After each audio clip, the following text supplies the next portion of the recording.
Now on CBC Vancouver News. Is home. The moon mission ends with a splashdown in the Pacific for the 4 astronauts on board. One of them, Canadian. And she does not support any tinkering or meddling with DRIPA.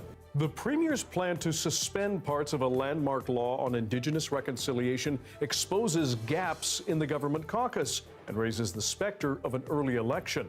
Plus, we walk to make sure that our loved ones are never forgotten. a new monument for people missing and murdered along BC's Highway of Tears. This is CBC Vancouver News.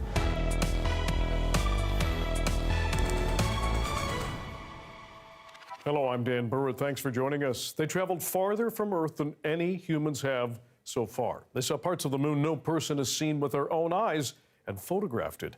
And they captivated much of the world along the way. Now the 4-person crew of Artemis II, including Canadian astronaut Jeremy Hansen, is back on Earth. Houston Integrity, splashdown, sending post-landing command now. Splashdown confirmed. From the pages of Jules Verne to a modern-day mission to the moon, a new chapter of the exploration of our celestial neighbor is complete. Integrity's astronauts back on Earth. Commander Reed Wiseman there announcing they are safe and well in the water. He, along with Christina Cook, Victor Glover, and Jeremy Hansen, traveled more than 640,000 kilometers and documented the far side of the moon, sending back stunning new images. The mission, part of a build-up to have humans walk on the moon for the first time in more than 50 years and eventually set up a base there. To Victoria now, where a problem at the city's aging public pool sent 8 people to hospital. The CBC's Jonna Bailon was at the scene earlier in the day. Dan, as you said, 8 people have been hospitalized just after what is being described as suspected chlorine exposure here at Crystal Pool in downtown Victoria. Victoria's fire chief told us that they had heard reports just after 11 a.m. this morning. Staff at the pool say there was a noxious smell in the area. That is Friday morning. And when fire crews arrived on scene, they realized the situation was serious. Here's what the fire chief had to say. So staff originally reported that there was a noxious smell in the air, and that was resulting in discomfort in the nose, mouth, and upper respiratory tract. We determined very quickly that we believe that the combination of chemicals has produced a chlorine exposure, chlorine gas. So Dan, he also said that the people who were hospitalized had difficulty and discomfort breathing. They also were coughing. It's unclear what their condition is as of this moment. Now, following that incident, they called help from emergency hazmat teams with the Capital Regional District. They also shut down the roads in the immediate area for several hours this Friday afternoon. And police also went door to door asking people within a 3-block radius of the pool to shelter in place. They asked people to close their windows and doors, switch off their air conditioning, and not to head out. That has since been lifted. It was lifted Friday afternoon, and now things appear to be back to normal. There are cars driving by, and the pool still remains closed, however. Dan? Jonna Bailon in Victoria. Jonna, thanks very much. And an update on the story. The City of Victoria now says the Crystal Pool and Fitness Centre will reopen on Tuesday, April 14th, and summer camp registration has been rescheduled for Wednesday, April 15th at 7 a.m. People in Metro Vancouver's Filipino community gathered for Mass at St. Andrew's Parish in the afternoon to mark the approaching 1-year anniversary of the Lapu-Lapu Day Festival tragedy. I believe the community now it's now on the process of recovery. But again, what happened, we cannot forget what happened. Just over a year ago, a car ramming killed 11 people and injured dozens more at the festival. Organizers say this year's Lapu-Lapu Day of Togetherness will be held on April 19th indoors at Vancouver's Italian Cultural Centre. There will be defined entry points, trained security, and mental health service providers there. Organizers say the focus will be reflection and communal healing, though some of the survivors of the attack say it's not the right time for the event to return, arguing the trauma is still too fresh. The Premier's plan to suspend key sections of the Declaration on the Rights of Indigenous Peoples Act, or DRIPA, is exposing divisions within his NDP caucus. First Nations leaders have laid out their opposition to the changes as well. And as Katie DeRosa reports, it's raised the prospect of an early election. She is absolutely heartsick. Grand Chief Stuart Phillip says his wife, NDP MLA Joan Phillip, is opposed to Premier David Eby's plan to suspend sections of DRIPA, the government's landmark legislation on Indigenous reconciliation. She does not support the suspension. She does not support any tinkering or meddling with DRIPA. CBC News was not able to speak with Joan Phillip herself, but sources say several NDP MLAs voiced concerns about Eby's plan at a caucus meeting on Thursday. Eby says keeping DRIPA as is would have serious legal consequences following a court decision on Indigenous consultation and mining. That is opening the door to a tidal wave of litigation. Eby could introduce the changes as early as next week and pledged to make it a confidence motion. First Nations leaders are urging NDP MLAs to vote with their conscience, even if that could bring down the government. And just want to call on the MLAs in the House that stand for human rights to continue standing for them and to stand with First Nations. We will not support any amendments or suspension to the legislation, and this is going to break the government. The official opposition leader, who has called for DRIPA to be scrapped entirely, says the Premier has only himself to blame. David Eby is the one that has made this a confidence vote, and our position on this is very clear, and MLAs on the other side are going to do what they're going to do. Last week, the Premier insisted his caucus was united. Asked if that's still the case. There are a wide diversity of voices and views in our caucus. Eby says MLAs, including Joan Phillip, are free to vote the way they think is best for British Columbia. But with a one-seat majority, Eby needs the votes of every NDP MLA, or at least some independents, to avoid triggering an election. Katie DeRosa, CBC News, Victoria. Muslim and Jewish leaders in Greater Victoria say they are not surprised by a rise in police-reported hate crimes. As Jonna Bailon explains, new numbers from Statistics Canada come alongside a plea from police for more people to come forward. Folks are feeling scared.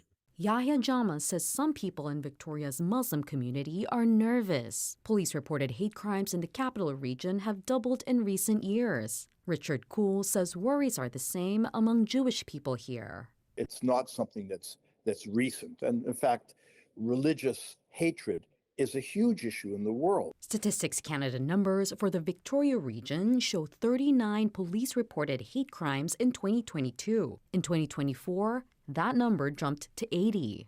The report doesn't break down specific hate crimes, but notes the monthly average targeting Jewish and Muslim people across Canada in 2024 was higher than previous years. One expert says this could be due to growing political polarization amid global conflicts.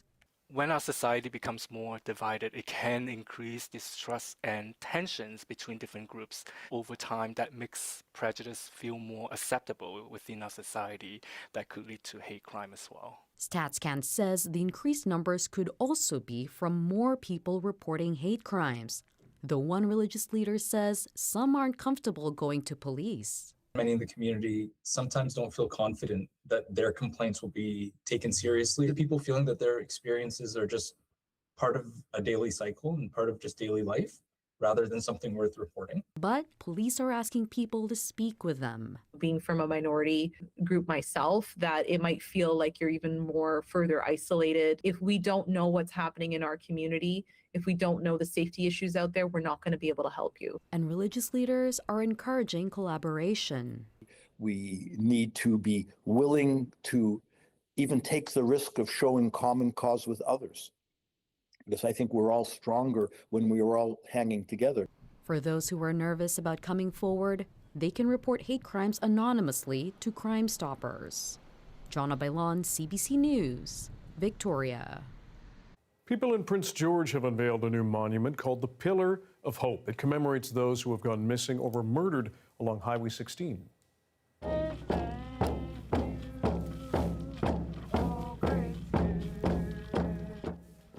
The unveiling coincides or concludes the 20th anniversary Highway of Tears Symposium, an event that brought national attention to the deaths and disappearances of Indigenous people along the section of Highway 16 between Prince George and Prince Rupert. As Hannah Peterson shows us, the 4-day commemoration has once again renewed calls for justice.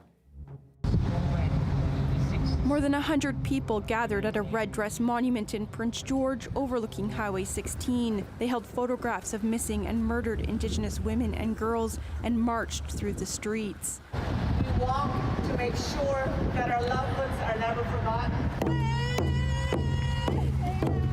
It was the opening of the 20th anniversary Highway of Tears Symposium, a recreation of an event in 2006 which drew national attention to the deaths and disappearances of Indigenous women and girls in northern BC. It was the first time that many people told their stories.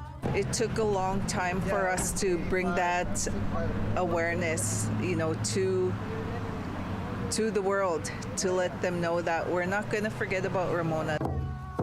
Brenda Wilson-John's 16-year-old sister Ramona was killed in Smithers in 1994. She took part in the original symposium in Prince George. There's no justice for her today because her murderer has never been caught. And we want to see that justice for Ramona and for, so many other family members that have missing or murdered loved ones. 20 years ago, 33 recommendations were made to try and save lives along Highway 16. Mary T.G. is the executive director of Carrier Sekani Family Services, which organized the event. She says a lot has changed in 2 decades. If you look at the original Highway of Tears recommendations report, one of the first recommendations is actually to have telephone booths along the highway. I mean, certainly we've come far from then.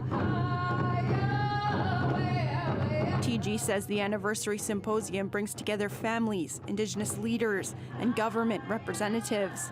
It's also a place for the community to reflect and remember loved ones. Lorna Brown spoke at the conference about her niece Tamara Chipman, who went missing near Prince Rupert in 2005. Her family organized the first Highway of Tears awareness walk the following year. She was hitchhiking, and that was when she was last seen. And we still, after 20 years, have no answers. We haven't found her. So we have to wonder every day, when will be the day that we will be able to bring her home? Carrier Sekani Family Services will be releasing a new report with recommendations reflecting lessons learned and the modern reality of Highway 16 following this week's symposium. Hannah Peterson, CBC News, Prince George. The BC Wildfire Service says a blaze that had burned out of control east of Merritt is now being held. It had grown to more than 5 square kilometers since Wednesday, but it didn't pose any risk to homes or structures. The service says the fire is expected to remain within the current boundaries based on fuel as well as the weather. Doris Madavi joins us for a first look at the weather. We just had the snowpack. We've had a lot of rain, at least earlier in the spring, and now we're already at fire danger. I know, it feels early. I feel like I say that every year, but it feels early. Most of BC is doing not bad in terms of the fire danger, but honestly, there's no blue on this map, which feels a little bit surprising. Low fire danger for most areas, a few areas under that moderate fire danger. But if we zoom in, there's a small area on the island around North Cowichan that is under high fire danger. That should change, though, as we get into the next few days. Those high temperatures and dry conditions that we've been seeing likely exacerbating that effect. But as we get into tomorrow, temperatures drop pretty significantly in many areas. Sunday, temperatures also a little bit chillier, and then Monday as well. So we're going to head back into a bit of an early spring pattern compared to the late spring it's been feeling like this week. If we look at the precipitation, lots of cloud building in, some precipitation coming up from the south for many areas in the South Island and for parts of Metro Vancouver. Expect that on Saturday, and a slight chance of some showers on Sunday. Okay, Darius, thanks very much. Thank you. The weather update is brought to you by Paul Davis Property Restoration Experts. When things go wrong, we do what's right. We're inching closer to the FIFA Men's World Cup. And the trophy? Yes, that one is in town. That story next.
The Surrey couple says their efforts to get help from the province for their son's medical treatment has left them disappointed. As Saurabh Sandhu reports, the child has a rare neurological disease and experimental treatment is set to cost millions of dollars. For parents Navpreet and Stalin Gill, it's a race against time as they look for help to get treatment for their 3-year-old son Gurmo, who has been diagnosed with spastic paraplegia type 4. They call it an ultra-rare disease. The worst part is it is progressive. The couple says soon after the diagnosis, they found out treatment options could only relieve symptoms temporarily. Eventually, he will end up losing all of his abilities in the legs. Like he won't be able to walk. A ray of hope when McGill University reached out. This technology is called gene editing, and it has evolved. It has been refined a lot, and now there are much more precise approaches. Gene therapy is possible for Gurmo with a price tag of $6 to $8 million. The couple say they hoped the province would offer to share some costs under the National Strategy for Drugs for Rare Diseases bilateral agreement. They said no, they don't have any help, right? And they did not even try to lead us to somebody else who can be helpful, so they just completely shut the door. In a statement, the BC Ministry of Health says they empathize with the family, but the bilateral agreements do not include funding for rare disease therapy development. The parents say they are now looking at other ways to fundraise. So we don't have a choice. The more we have to get him the care that he deserves, that he needs. We're gonna sell our house. We will do everything that's possible. They say for now, a gene therapist at the University of California in Berkeley has agreed to cover the first 10% of the therapy program, hoping it will buy them time to come up with the rest of the bill. Saurabh Sandhu, CBC News, Surrey. The FIFA Men's World Cup Trophy Tour is bringing the most coveted prize in soccer to Canada. The gilded gold emblem, easy for me to say, was unveiled outside the Vancouver Art Gallery. The CBC's Jessica Chung checked it out. The winner's trophy is an iconic trophy made out of 18-karat gold, has been awarded to every winner of the World Cup since 1974. It's very exciting for soccer fans here, and we've seen a lot of them come through, families, young people who are all super fans of soccer. When they see this trophy, their eyes completely light up. They're so excited. And you know, this is really spurring excitement for the 2026 FIFA World Cup. The trophy is the main event, but I do want to bring you outside here just to show you what other kind of events they're offering outside. So you can see how interactive it all is. There are interactive soccer events. You can see people young and old all kind of interacting with stuff like this. And it's all spurring this excitement for the 2026 World Cup event. So cool just to see something that you would only see on TV and to see in real life. It's just crazy because not a lot of people get to see this, and we're one of a little bit of people. Soccer is my favorite sport. I've been playing it since I was young, so it's always a great moment to watch the World Cup. Yes, the main event was Fabio. You know, he's an Italian defender, a soccer legend. He won the World Cup with Italy in 2006. He knows what it's like to hoist that very trophy. And, you know, he says every time he sees that trophy, he's excited, he's happy, he's reminded of how he was able to bring that cup home for his family and for his country. And he encourages fans to come out to see it because of really how memorable it is. And we also asked him about what he thought of Vancouver as a soccer city, and here's what he had to say. To be honest, I don't know if it's a special city for football, but I know they will spend a very good special time during this summer, because during the World Cup is will be a party everywhere, will be amazing atmosphere. I'm happy because in these days I saw a lot of energy for the Canadian people.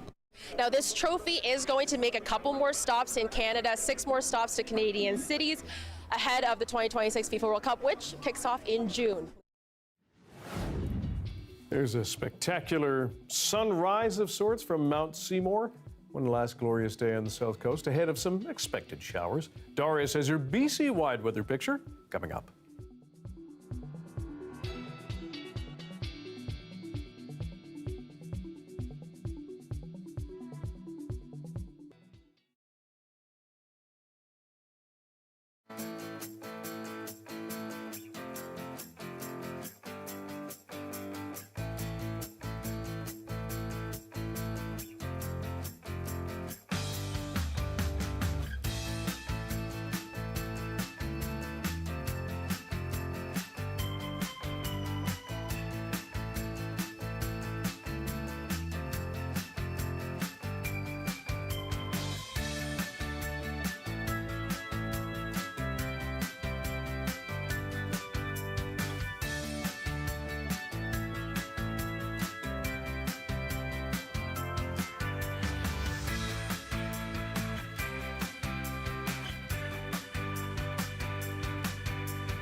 It is convention weekend for the federal Liberals, and one word overshadows everything else: majority. That party is just one seat away from achieving it. And as Ashley Burke explains, getting that seat could be just around the corner.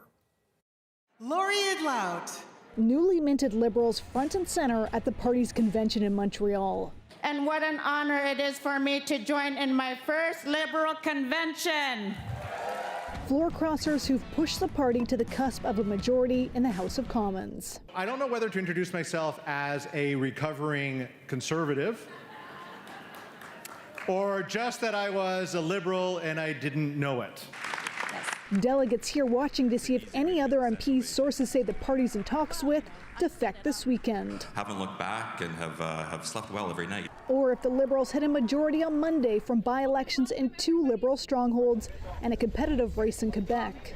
It's going to be a tough battle. The Bloc Québécois really wants to regain this seat. I'm very hopeful for the by-elections on Monday, and then we'll have to see what happens between now and then. Some Liberals say even though the Conservatives have been cooperating lately, they still need a majority for stability.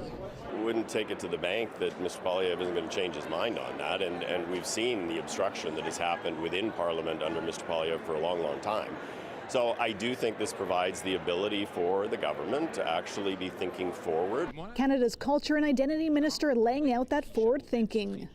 Well, we're obviously seeing with the events in the Middle East, the price of gas surging, the continued work that we need to do in building Canada, including building affordable houses. The Liberals are 1 seat away from a majority government, but they'll want more MPs than that to build in some room in case someone leaves the party. Ashley Burke, CBC News, Montreal. And tune in next Monday night on CBC News Network with Rosemary Barton, our chief political correspondent, hosting special coverage of Canada Votes by-election night. That starts at 5 p.m. Pacific. Now, just ahead of the Men's World Cup this summer, FIFA, the world's governing body for soccer, has released thousands of hotel rooms it booked in Toronto and here in Vancouver. Toronto are Canada's host cities for the tournament. But as Michelle Song explains, industry experts warn fans that more vacancies may not translate into lower prices. Just about 2 months from the 2026 FIFA World Cup, Toronto is finalizing plans to greet the surge of fans coming to the city.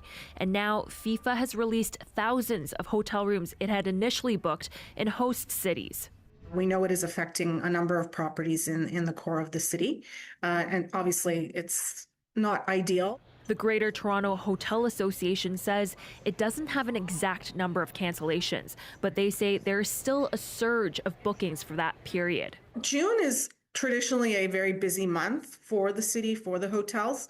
So, even with the cancellations, we're seeing that it's about 28% increase over last year. Toronto's BMO Field will be hosting 6 games, including Team Canada's opening match. And the city says they're expecting hundreds of thousands of visitors. The reality is June's always a great month in Toronto.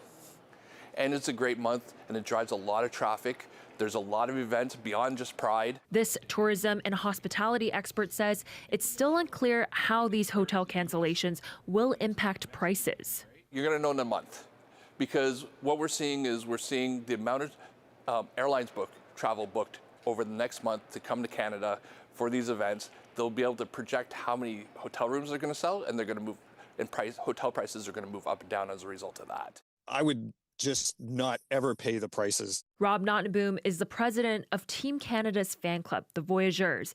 He's making the trip from Regina to Toronto for Canada's opener, but he already booked an affordable Airbnb. He says even if hotel prices came down, the overall cost would still be too steep for fans. Quite frankly, when you factor the ticket price on top of the travel costs, on top of the hotel, it was just kind of not doable. FIFA did not respond to CBC's request for comment, but experts say these cancellations are a common occurrence for large-scale events like the World Cup. Michelle Song, CBC News, Toronto. American and Iranian negotiators will meet in Pakistan over the weekend in a bid to turn their fragile ceasefire into a permanent end to that war. The two sides will tackle several issues, including the Strait of Hormuz, that critical shipping lane Iran is currently in a chokehold. Megan Williams has more. To give you a sense of how open the Strait of Hormuz really is, in normal times about 100 ships pass through it. Yesterday, 7 ships did, and according to shipping data, most of those ships were linked to Iran. There was a supertanker and other tankers and a ship with Iranian iron ore that was headed to China.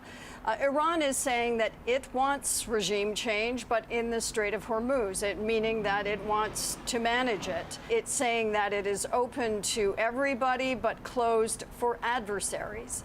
And it's also doing some creative redrawing of sea routes through the Strait of Hormuz. It's now saying that ships that pass through the strait must go further north, closer to the Iranian shore, and that ships will have to pay a toll. One of the amounts that's been floated is $2 million per ship, which Iran says it will share with Oman.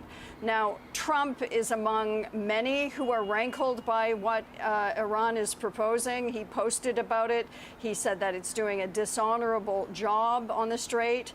In another post by Trump, he warned that Iran better not collect tolls. British Prime Minister Keir Starmer has been in the Gulf. He's met with various leaders to discuss the situation, and here's what he has to say. Obviously, the discussion moved very quickly to the ceasefire, a sense that it's fragile, that more work is needed, that the Strait of Hormuz has to be part of the solution, a very strong sense that there can't be tolling or restrictions on that navigation.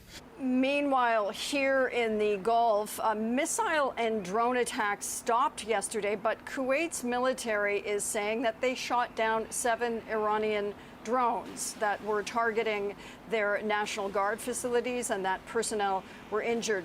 The IRGC is denying those claims. Also in the Gulf, the top diplomat for the UAE said that this country will now begin reviewing who it can rely on internationally, and it will begin restructuring its economy accordingly.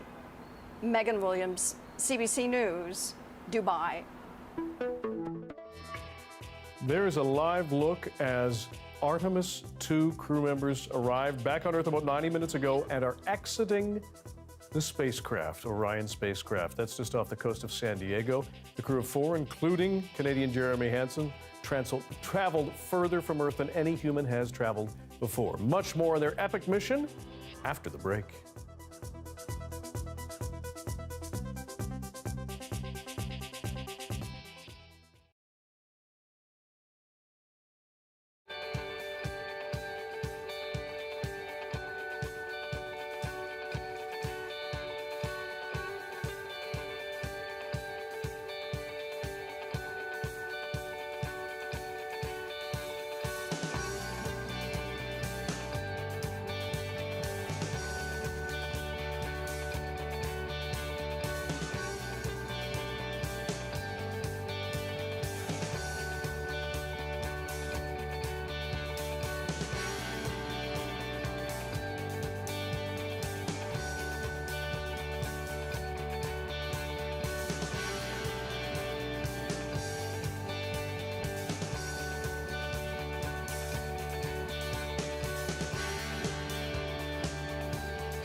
Let's go back to that live look off the coast of San Diego in the Pacific Ocean. The crew of Artemis II exiting the Orion spacecraft after a successful return to Earth after their 10-day mission that took them farther from the Earth than any humans have been so far. And all of the information they've gathered and the tens of thousands of photographs they took of the far side of the moon, along with videos, some of which they have shared.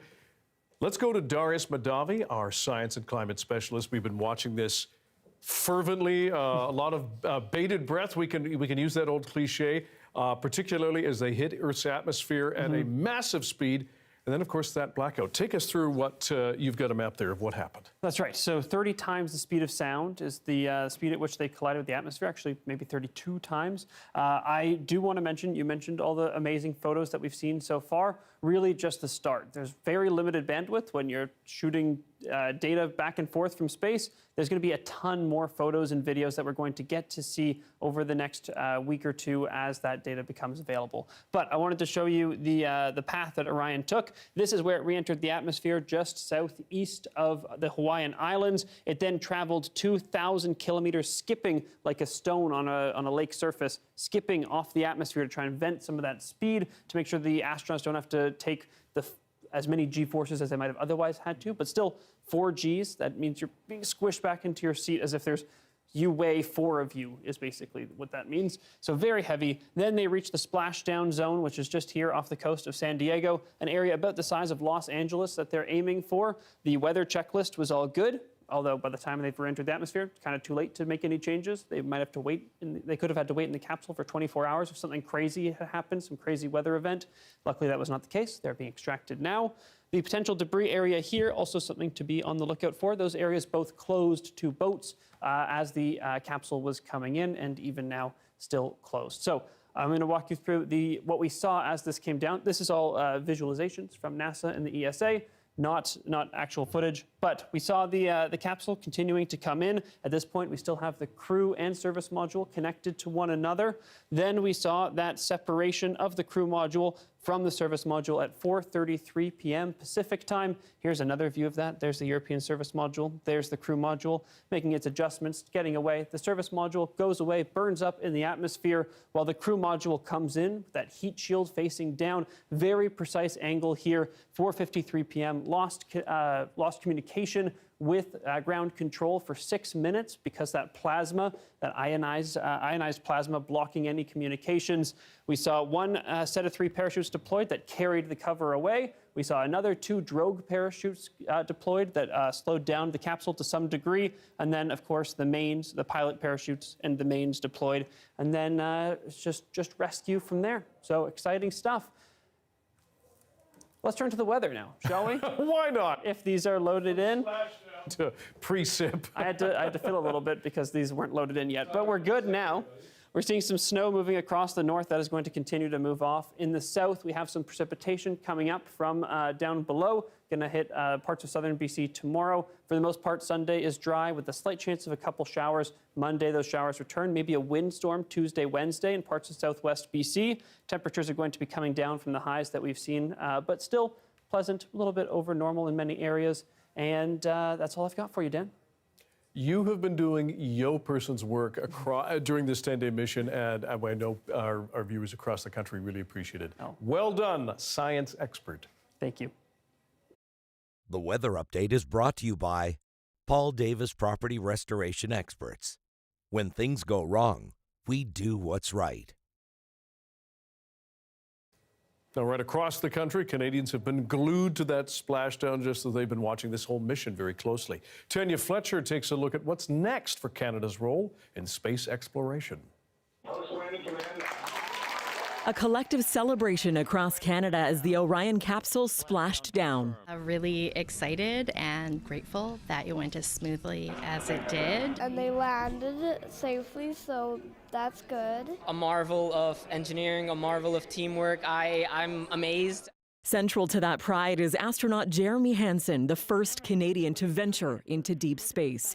The past 10 days surreal for his wife and kids. Busy day here at home. busy day up there in space. Sharing their perspective with the world, as well as private family moments via video chats from space. Laughter, some tears. He's shown us around the cabin. We've said hi to the rest of the crew because, of course, they're in close confines.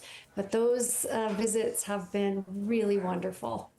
Hours before touchdown, Catherine Hansen spoke with the other astronauts' families, nervous and excited, but also incredibly proud.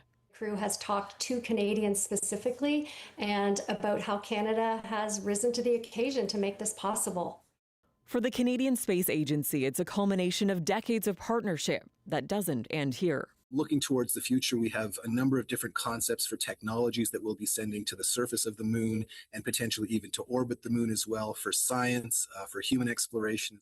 2 Canadians are active in the NASA Corps right now, including Jenny Gibbons. Today, for all humanity, you're pushing beyond that frontier. Integrity, over to you. She was part of ground control for this mission and hopes to head to space herself on future ones.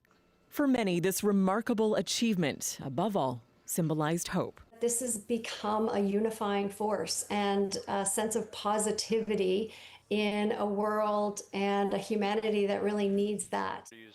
As this chapter of space history comes to a close. Tanya Fletcher, CBC News, Vancouver. From urban Indigenous planning to adapting the Truth and Reconciliation calls to actions for cities and towns, Ginger Gosnell-Myers has made her mark on the Lower Mainland. Now, she tells CBC News she will be moving back to her home community in Weewakay First Nation. Our Wamish Hamilton sat down with Ginger to talk about her home and her career.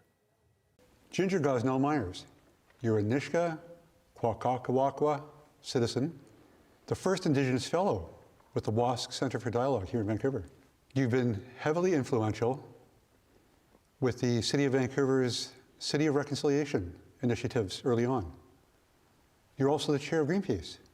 Welcome, thank you for stopping by. You're leaving the city and moving home to your mother's homeland, specifically, home of the Weewakay people. What's so special about where you're moving? Where are you going to call home? The area around Quadra is my favorite place to be in the world. You know, the whales are returning. It's the best salmon fishing in the world.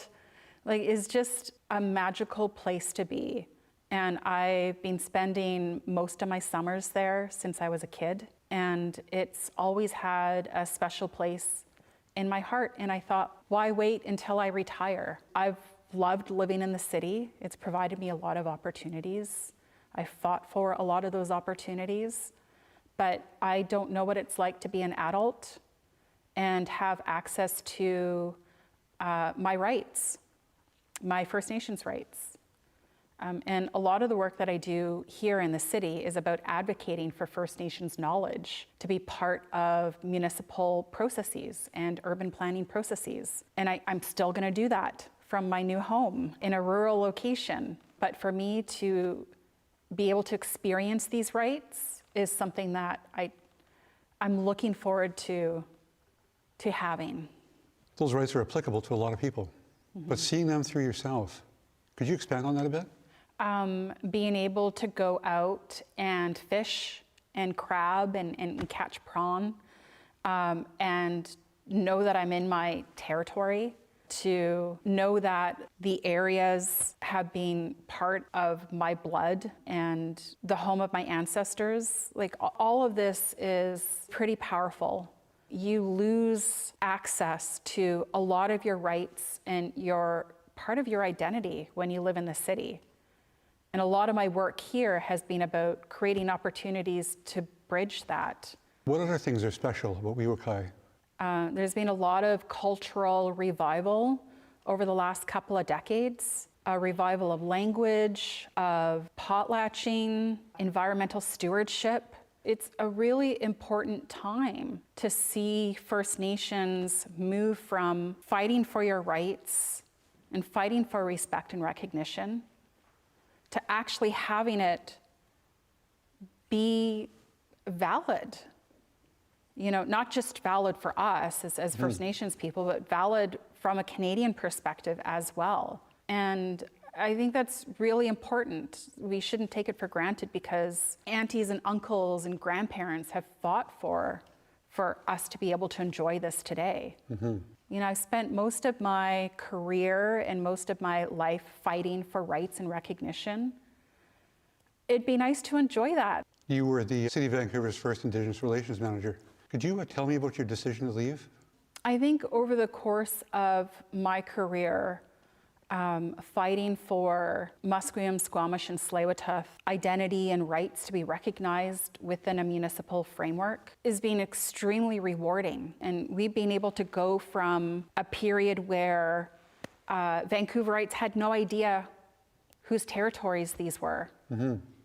And now everybody knows, right? And I was able to lead that and to help embed that within a level of government who never thought this was important, didn't know how to create relationships with First Nations, didn't know how to incorporate Indigenous perspectives in city policy or in urban planning. Housing is a big concern for many people, Indigenous people who want to move home. In many instances, there's not enough housing available to them on reserve to take advantage of. But you built your own home. Could you tell me about that? So WeWaikai has a housing policy where we're expected to build our own homes, get mortgages. It's always been felt that this would contribute to neighborhood pride and community pride, to have full responsibility for your home, to not be just given a home. The band will provide you with a lot, but it's up to you to secure a mortgage. It's up to you to find a builder. It's up to you to manage that process. It's a lot of work. It's taken over a year to go from design to construction and post-construction. Like, that has been a real joy as well, because it's ours. If I can ask you to think about when you first moved to the city, what would younger Ginger say to older Ginger about moving home? I think younger Ginger expected to stay in the city for the rest of her life. Younger Ginger also wouldn't believe that older Ginger would end up the way that she did and would be an urban planner and would have, you know, like amazing projects and this great life here as well. I'm very much connected to the city still. I just am choosing to live a different life. And it requires me to be in my home territory. Coming up, ready for a guided tree climb? We're going to take you out on the limbs next.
Hi, I'm Amy Bell, and this is your CBC Inbox. Celebrate cinema and culture with CBC at the Sunder Prize Film Festival, April 23rd to the 26th. The festival features a powerful slate of films, panels, and special events that shine a light on stories of identity, belonging, resilience, and social change. And never miss a special programming series, event, or contest. Subscribe to CBC's e-newsletter and keep connected with us. Exhibitors at an upcoming show in Newfoundland are putting together masterpieces with Lego. Enrica Wilhelm has that story. Legos as far as the eye can see. That's what's awaiting fans of the famous building bricks this weekend for the 6th Blocks on the Rock event. The first couple of years, we were at the Geo Center. But the last couple of years, we want to partner with charitable organizations to help them raise money. While in a different location, displays will be just like these. I focus a lot on things from my childhood. So I have different mosaics of musicians and bands, things of history. So Newfoundland history. While Mitchell says he had some sets as a child, he didn't really get into the building blocks until later in life, during COVID lockdowns. It's one of those mediums that just keeps giving, basically, right? You can reuse over and over again. Where I find other mediums, if you make a mistake, it's gone. Like a mosaic of the Newfie bullet train he brought into the St. John's Morning Show studio. I'll take a picture, and then I'll digitize it, and then from there I'll work with the coloring and so forth until I get what I like to see. Bigger, obviously more detail, but yeah, it's totally my own creation. Mitchell is one of about 30 Lego enthusiasts who attend every event, eager to pass their love for it on to others. What we like to do is, as a users group, encourage to the youth of tomorrow. So we are all fans of Lego. We are adult fans of Lego. However, we're all children at one point. So for us, we do like to give our knowledge, pass it on to the youth so they can be our future type thing. The event this weekend, though, is for all ages. It's happening at Easter Seals in St. John's, with 100% of the admission proceeds going towards the nonprofit. Henrike Wilhelm, CBC News, St. John's. Climbing trees is a kind of rite of passage for many kids, but now you can do it as an adult at the UBC Botanical Garden. The CBC's Gurpreet Cambo and camera person Tom Cool hit the bark. I'm about 40 meters up in the air right now. We are climbing a tree. We're in UBC Botanical Garden. It's absolutely beautiful up here. So knee up, hand ascender up. It does take some special equipment and training to be able to do this, to climb a tree this high. And I've got someone with me who's helped me get set up, and he's the one that's shown me how to do this. So the canopy really is a special place. And I might be a bit biased, but I think everybody should be up here. There's so much that you can learn about trees in our forest by being in the canopy. I decided I wanted to make climbing my job, and really I just stumbled upon climbing arborist as a career. And quickly as I got into it, I realized that it's an amazing experience to be high off the ground in the canopy, and one that I wanted to share with everybody. So after getting into all of that, we got this going here at the UBC Botanical Garden. I would say it's a transformative experience. The idea is, the more people that we can get into the canopy, the more people that can be aware of conservation for trees in our forests. Our big tree, where we go up to 50 meters, can be done either in a manual climbing format.